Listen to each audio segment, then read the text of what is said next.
So in this video, you're going to learn how to become a master of cash versus accrual as it relates to prepaid expenses. So what we're going to do first is go through the cash versus accrual overview for prepaid expenses. Then we're going to look at some journal entries that impact prepaid expenses. And then you'll be introduced to the balance sheet approach for prepaid expenses. And then we'll finish it off with a few examples where we'll go from cash to accrual and then accrual to cash. So let's dive right into understanding the difference between the cash basis and accrual basis when it comes to prepaid type expenses. So under the cash basis, just like anything else, we would recognize when cash is paid to a vendor or supplier, right? So when cash goes out, that's when the expense is recognized. However, under the accrual basis, we only would recognize the expense when the benefit is consumed by the company. So let's take a look and understand why there would be a difference between the cash basis and accrual basis. So some common examples of prepaid type expenses where there would be a lag would be prepaid insurance or prepaid rent or prepaid software. And the reason this is because the vendor or supplier would say to the company, yeah, you're going to need to prepay for the next 3 months. So let's focus on the timeline here and understand why there is a lag between when the benefit is paid and consumed. So for example, on December of year 1, this is when we would make the cash payment to the vendor or supplier. And then we would only consume that benefit and recognize the expense in the months that it was actually consumed, right? So that would be January year 2, February year 2, and March year 2.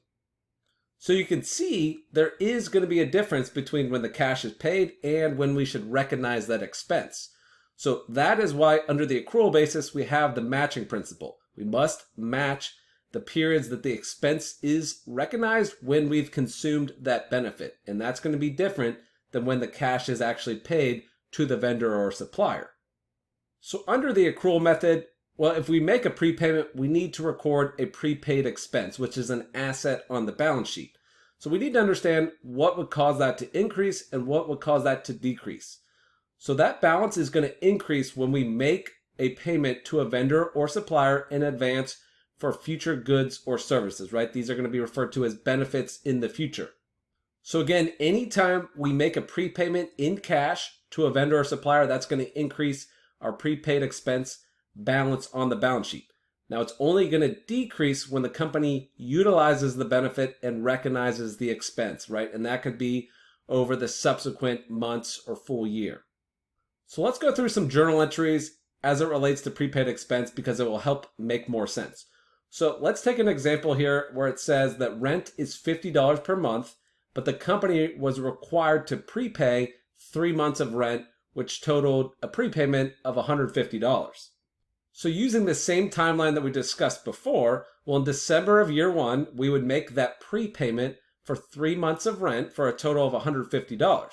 Now, this is only going to impact the balance sheet because we're not actually utilizing the benefit yet. So there's no expense to be recognized.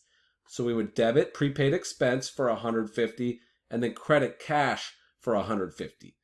So overall to the balance sheet and current assets, there is no impact. We're simply just moving cash to prepaid expenses. So that occurred in December. And now we're into year 2 and we start living in this house. And at $50 per month, well, we need to recognize the expense for January, February, and March of year 2. So for each month, we're going to recognize $50 of expense. So we'll debit rent expense, which is our expense account, and then we're going to remove $50 from that prepaid expense because that asset, well, it's declining, right? We're amortizing that prepaid expense asset over 3 months. So each month we're going to take $50 off as we recognize rent expense of $50. So you can't see it here, but we take that $150 and after 3 months, well, you can see the prepaid expense balance would be 0 and we would have recognized $150 of rent expense over the first 3 months of year 2. So those are the journal entries. Same journal entries would be applied if we were talking about insurance or software or any other timeline. So real quick, before we jump into a few examples, let's make sure we understand some common types of prepaid expenses we can expect to see.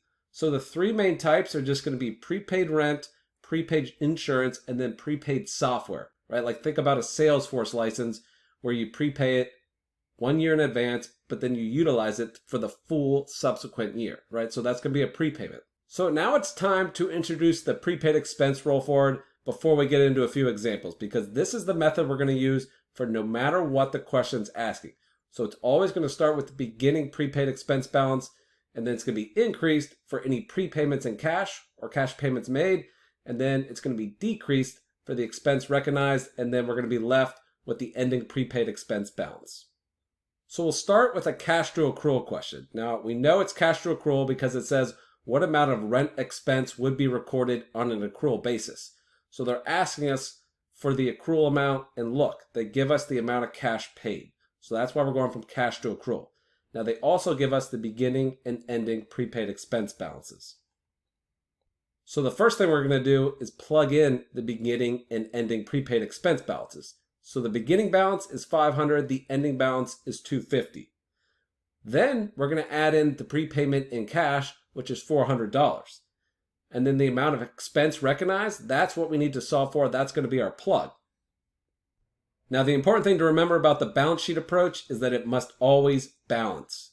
So if it doesn't balance, then it's not going to work.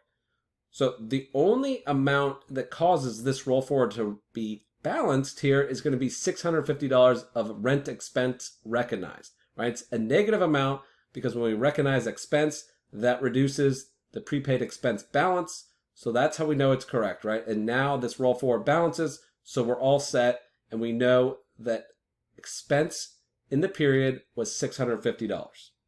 Now let's flip it around and go from accrual to cash. And as you can see in this question, well, they're giving us the expense recognized, that $600, and they're asking us for the amount of cash rent paid. So that's how we know we're going from accrual to cash. So as you can see, the prepaid expense roll forward, it's the same, right? We have the beginning prepaid expense balance of $500. Our ending amount is $250. And this time we're plugging in expense recognized of $600. And again, that's still negative because that's reducing the prepaid expense balance. And this time we need to solve for the prepayment in cash. That's going to be our plug. And guess what? The only amount that causes the roll forward to balance is $350. So we know that cash rent paid was $350. So that's the balance sheet approach for prepaid expenses. Now, all we need to do is remember what increases prepaid expense and what decreases it, and then the setup for this roll forward, and we'll be able to solve for any type of cash versus accrual question that you see.